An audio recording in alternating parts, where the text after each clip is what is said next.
This playthrough is rated T for teen. Thon, I've come to bargain.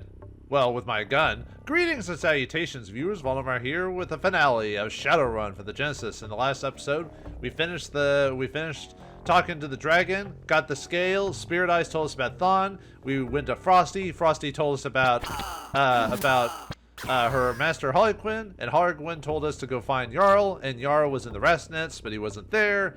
And we got the map, and now we're about to hit the end game. So let's get ourselves ready to go. So let's equip ourselves with Alliance shotguns, because we need power at this point. We don't care about anything else. So yeah, we're good and ready to go. We got ourselves Alliance shotguns for everyone, heavy combat armor, and make sure you're filled to the guild with med kits.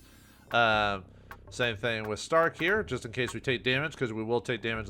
Despite everything we've got, we'll still take damage at the end. I would suggest making all your NPCs at full offense except for yourself. That way you don't get wrecked.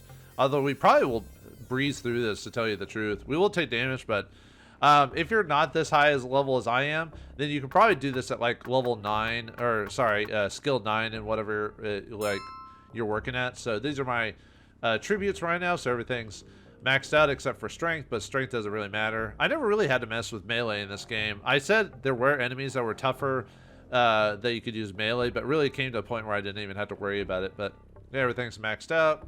Got shotguns up to 13. Biotech is low, but that doesn't really matter at this point. Yeah, Stark is the one who could do basically anything. He's got biotech and everything like that. His stats are maxed out. And Rihanna got her shotgun as well. So yeah, probably, like I said, originally I was gonna have Freya for the finale, but I kept Rihanna in the party so long for money grinding that I was just like, let's just use her. I don't really need the magic anyway for it. So but yeah, you want to make sure. Really? All right, cool. I guess. Oh, we did take mental damage though. Oh, they dropped some medkits. Yeah, I'll just go back and heal before. Well, actually, let's go heal now, because as soon as we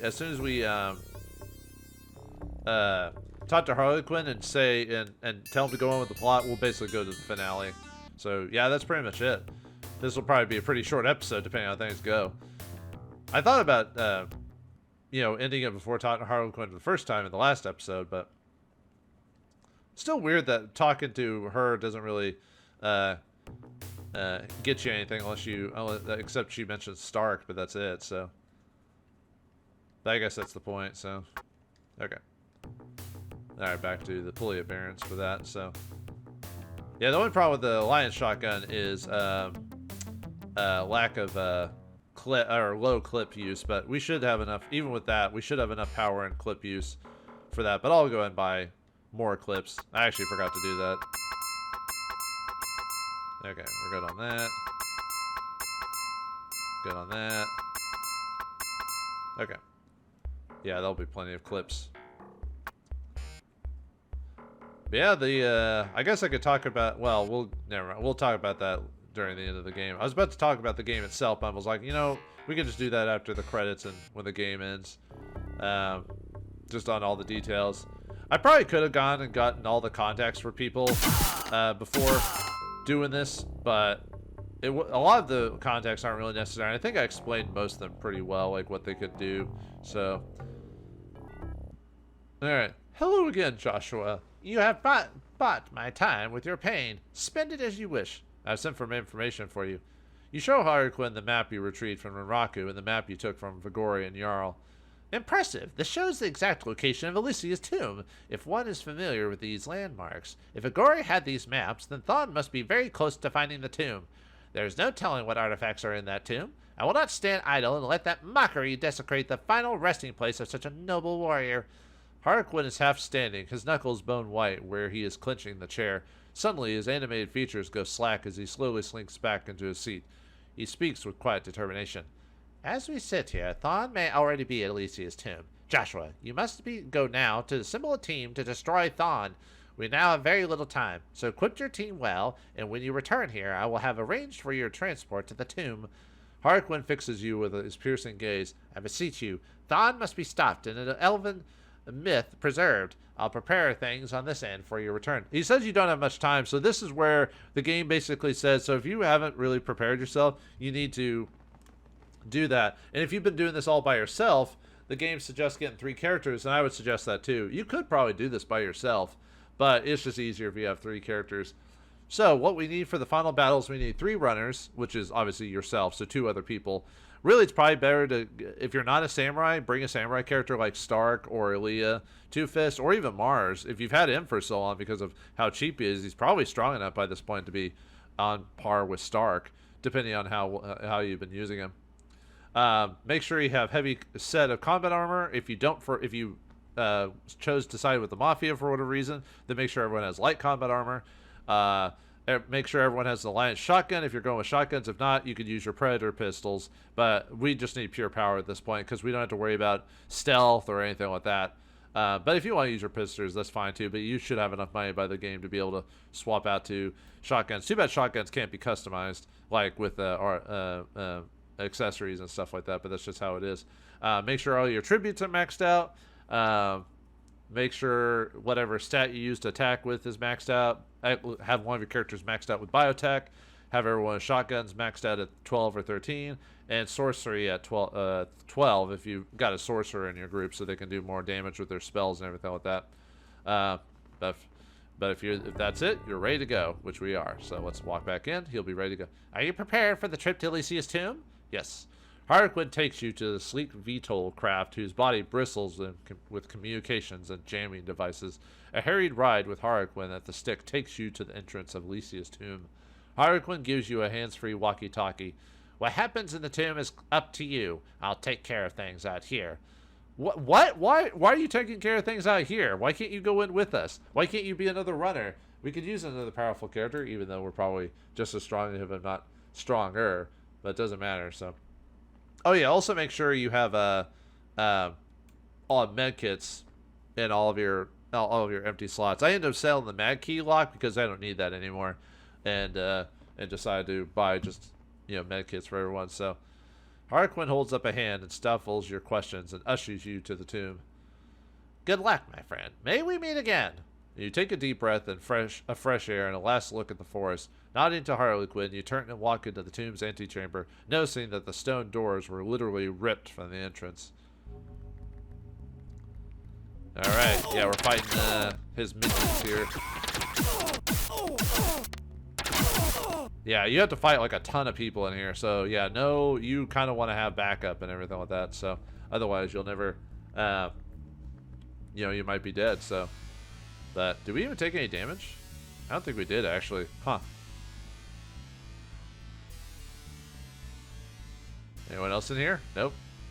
Yeah, I guess we finished them all off really easily, so. There he is, Thon himself. Yeah, it's a pretty short area, so what can you do? Entering the antechamber, you see a giant humanoid creature digging in the dirt ahead. Huge clawed hands pull artifacts from a broken chest, placing them aside. The creature turns from the chest and peers at you. You have arrived in the time to witness the birth of a new era. Kneel, slave. You feel something reach into your mind and force you towards the ground. I am Thon, new ruler of this world. With the powers of this tomb, all will kneel to me. All will kneel before Zod. Sorry. The unseen iron grip begins to diminish, and once again you are in control of your actions. What's happening? My power is waning. Harlequin's voice rings over the walkie-talkie he gave you. Joshua, the council is channeling their powers to awaken Thon. He's now susceptible to physical damage. So the Elven, the Sinsarat are helping us, so. That's all up to you now, Joshua. Let him have it. Alright. Yeah, take care of his minions, which is Carl. Oh. Yeah, he can blast you with his magic, so he can actually one-shot someone because of, just because his magic's super strong. So, but luckily we can still use medkits while we're on the ground. So let's heal ourselves. And because we're at max biotech, we have, well, we should have a high chance of healing ourselves to max, but apparently not. But, by the way, those 2 people we just killed are Vauldemare and Jarl. Yeah, we killed them like almost instantly, so it's very... But yeah, in this fight we have to be very close to our healing because, like I said, Thon can blast us pretty quickly with his abilities. So, but anyway, let's keep going back and attacking him. Oh yeah, let's switch back to myself. Blast him! Take this, you jerk! What the? Ah! Wall dragon, apparently.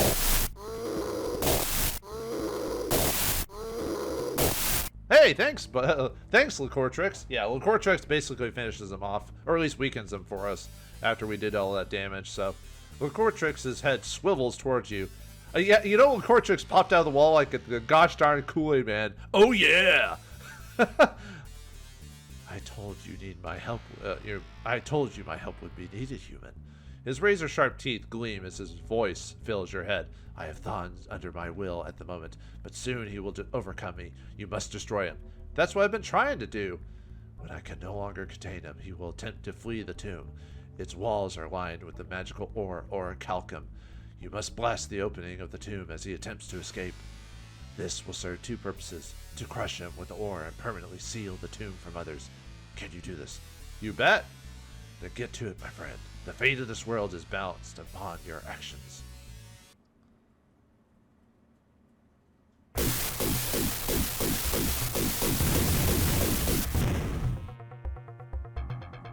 And with that, Thon is dead. As the tomb seals shut, you feel a darkness wash away from your mind. You wonder, can it be true? Is Thon really defeated now that his corporeal form is destroyed? When the dust settles, Harlequin contacts you via walkie-talkie. You did it, Joshua! Ellisia's power and secrets are once again at rest. All of Seattle is forever in your debt. That said, you feel a wave of exhaustion envelop you. It's over. For now. And that's it. That's the end of Shadowrun for the Sega Genesis.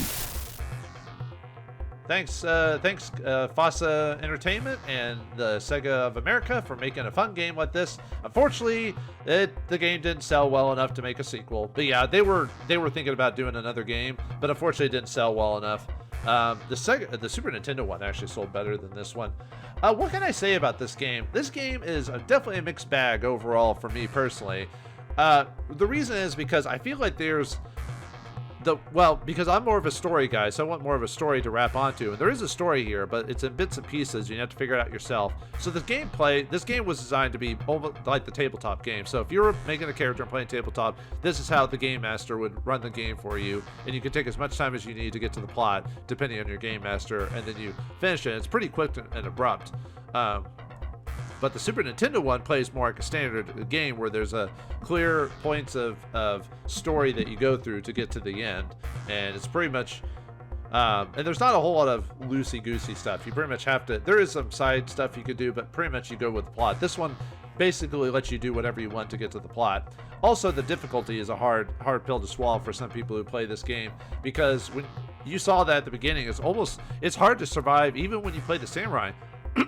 Surviving the Harlequins, the Halloweeners at the beginning is kind of annoying. Like, half the time I was barely trying to get away or barely beating them at the beginning of the game. So there's that difficulty, and then scaling yourself up enough to get to the point where you can just wreck everything. I remember when I first played the game, I actually quit a couple times when I first played it because I really didn't get a sense of how to like get myself prepared. Like, I would go into these jobs for the Johnson, and then I'd have to be going to this building. I would get destroyed every time. Like, you know, obviously later on when I tried the game again, I figured out about just grinding karma through like Gunderson, and then was able to like go from there. But it was definitely took me a while to finally get into Shadowrun to play it.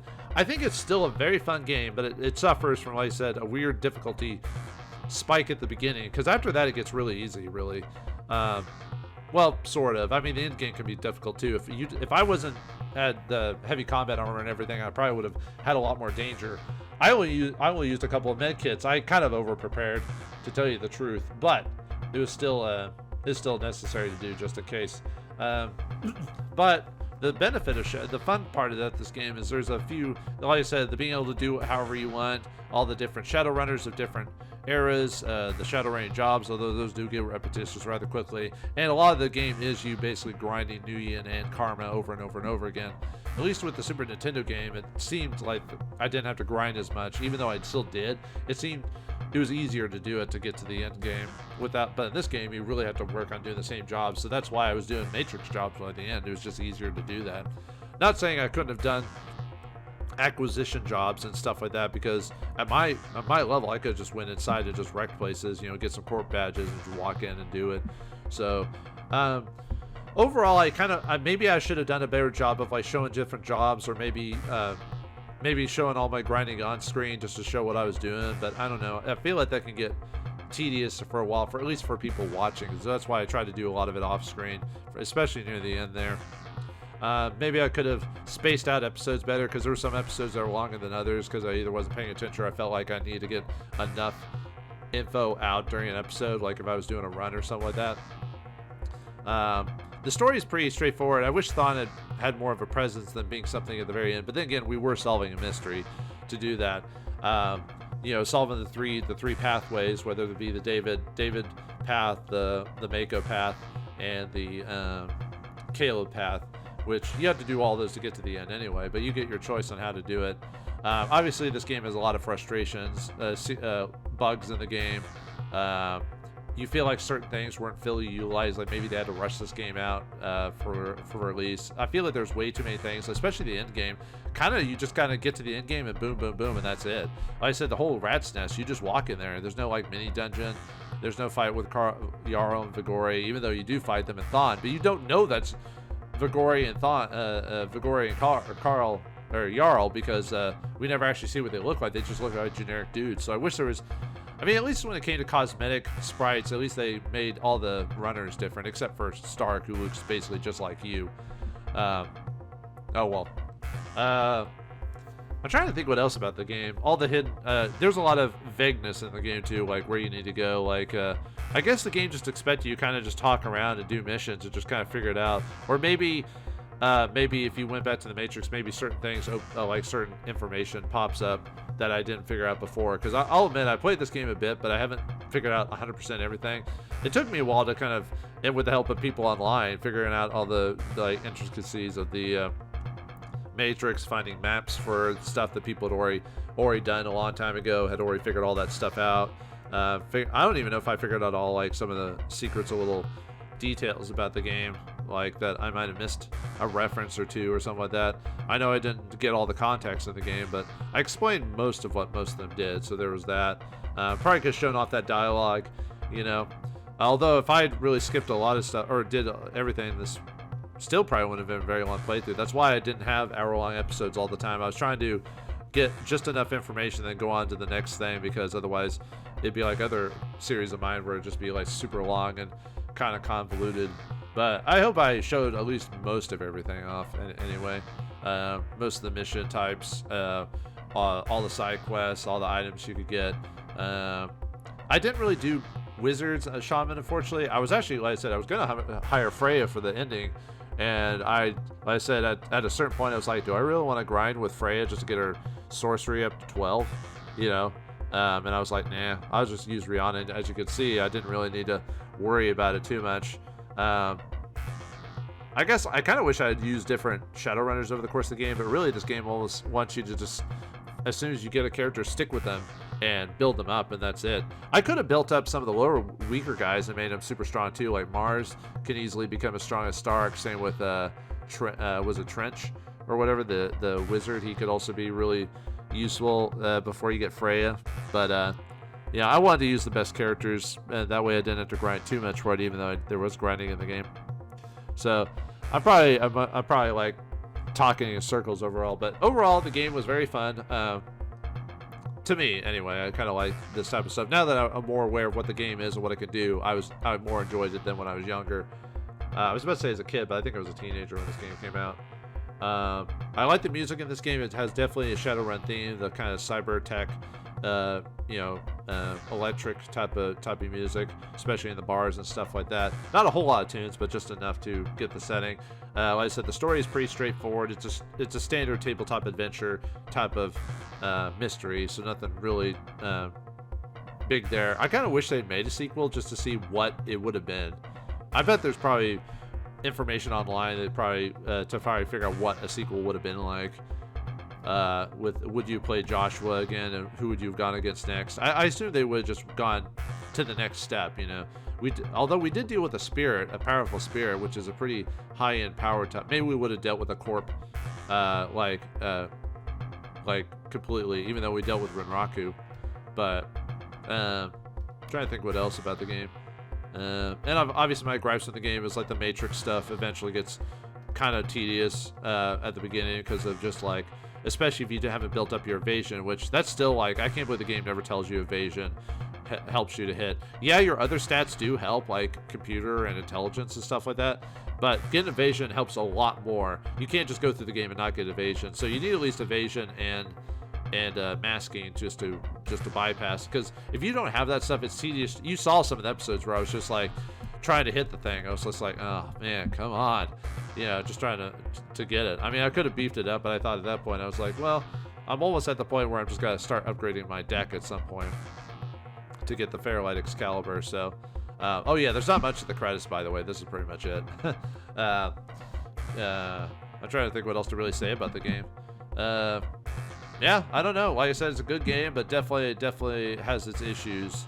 And but I would suggest trying it out for yourself. Maybe use a different party. Maybe you can, do less grinding to beat it. Like I said, it is possible to do it. Maybe you could get your stats at 9 instead of 12, like I did, and probably beat it a little bit quicker. But I'm one of those guys that has to go full hog when it comes to stuff like that. So, all right, well, unless Shadowrun gets another video game, this is pretty much it. I've done every single Shadowrun game on my channel at this point, except for the first-person shooter game. But that server has long since been killed off, and there's no way to really play it, and I wouldn't even mess with it anyway, because as soon as I found it wasn't an RPG, I was like, no, I'm not going to do that. And the people who made the other Shadowrun games aren't doing that anymore. I know they had some financial issues, if I recall, and they're not even doing Shadowrun anymore. Someone else got the license to do the redos or whatever, from what I understand, and no one's talked about Shadowrun anymore. And with Cyberpunk getting its popularity, that people are more interested in that one right now. So if Shadowrun ever comes out with another video game again, I'll be right there, but if not, we'll leave it off there. So thanks for watching, hope you enjoyed, and I'll see you next game.